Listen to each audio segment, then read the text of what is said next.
هو انت عمرك حسيت ان موبايلك ده جاسوس صغير في جيبك؟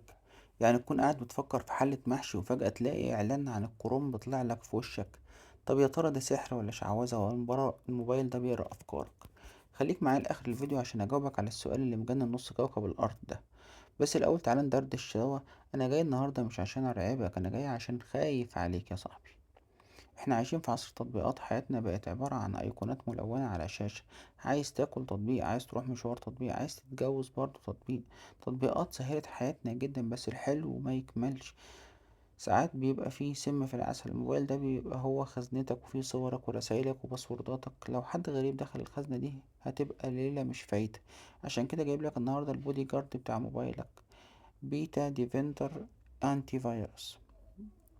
التطبيق ده مش مجرد برنامج، ده صاحبك اللي بيقلب وبيقف على باب موبايلك ويقول لأي فيروس أو ملف خبيث: رايح فين يا وحش، ارجع مكان ما جيت. ليه اخترت لك التطبيق ده بالذات؟ بص يا سيدي، بيتا ديفندر مشهور جدا في عالم الكمبيوتر، ولما عملوا نسخة للموبايل عملوها بذكاء. أول ميزة فيه ودي اللي عجبتني جدا إنه خفيف في الريشة، مش زي برامج تانية تنزلها تلاقي الموبايل بقى سحلفة وبيسخن كأنك بتشوي عليه ذرة. التطبيق ده بيستخدم تقنية اسمها الفحص السحابي، كلاود سكاننج. يعني ايه الكلام الكبير ده؟ يعني بدل ما يتقل موبايلك ويقعد يفعص في الملفات عندك، هو بيبعت بصمة الملفات دي لسيرفرات الشركة، يتأكد منها ويرجع لك بالنتيجة في ثواني.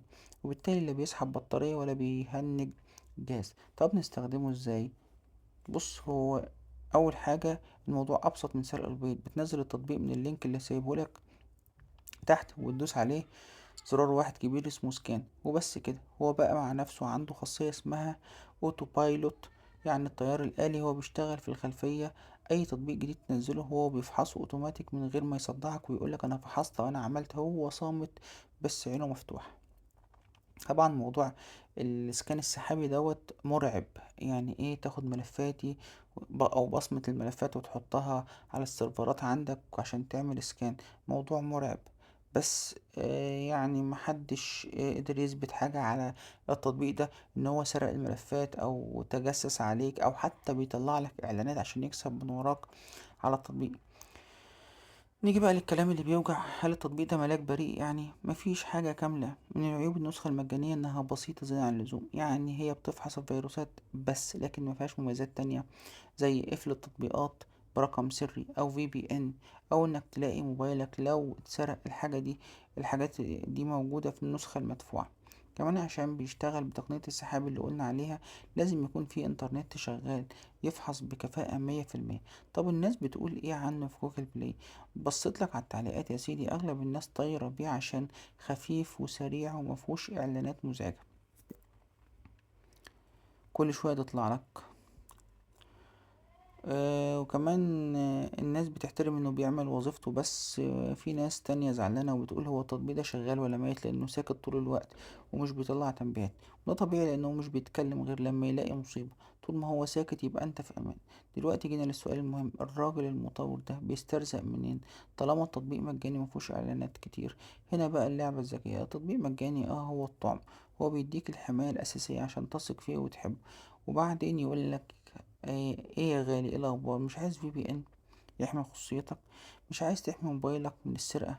وهنا بيبعتلك النسخة الكاملة اللي بفلوس. يعني هو مش بيبيع بياناتك من ورا ظهرك زي تطبيقات تنظيف الرامات الوهمية. هو بيبيعلك خدمات زيادة، وده بيزنس محترم بصراحة. طيب لو انت مش مرتاح لبيتا ديفندر، في بدايل طبعا زي كاسبر سكاي وعندك افاست، ودول عمالقة برضو بس ساعات بيبقوا اتقل شوية على الجهاز او فيهم اعلانات اكتر من النسخة المجانية. نصيحتي ليك يا صاحبي: نزل التطبيق، خليه يلف لفة في موبايلك، مش هتخسر حاجة. الوقاية خير من العلاج، وموبايلك يستاهل انك تحميه عشان ما تلاقيش صورك في حتة تانية او عند ناس تانية. نرجع بقى لسؤال اول الفيديو: هل موبايلك بيقرأ افكارك؟ الاجابة لا. هو مش محتاج يقرأ افكارك، هو بيقرأ افعالك. انت وقفت قدام اعلان قد ايه؟ بحثت عن ايه امبارح؟ كلمت مين؟ وموقعك الجغرافي فين؟ الخوارزميات بتجمع كل ده وبتتوقع انت عايز ايه قبل ما انت نفسك تعرف. يعني مش عفريت، هو بس دحيح وبيذاكر كويس. لو عجبك الفيديو خايف على موبايلك، اخبط اللايك المتين واشترك في القناة عشان يوصلك كل جديد ويخليك ناصح في عالم التكنولوجيا. سلام يا صاحبي.